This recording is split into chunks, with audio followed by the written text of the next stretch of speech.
Hello everyone.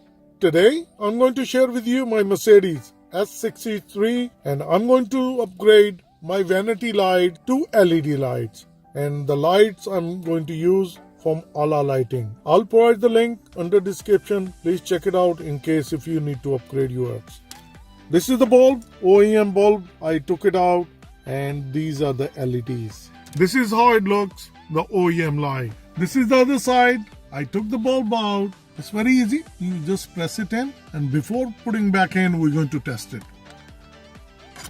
Wow, look at this. The comparison. Such a beautiful light. And look it on this side. To open it, it's very easy and very simple. Where the notch showing, just pry it open. And if we look at now, wow, look at this light versus that LED light.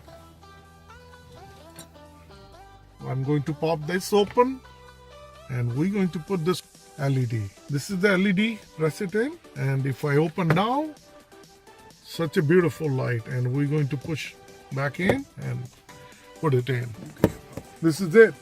And now if you look at, this is the original OEM lights. These are yellowish light, and look at the LED lights. I hope you like this upgrade. It's very quick and simple. Please give me a like and subscribe. Thank you and have a good day. Bye-bye.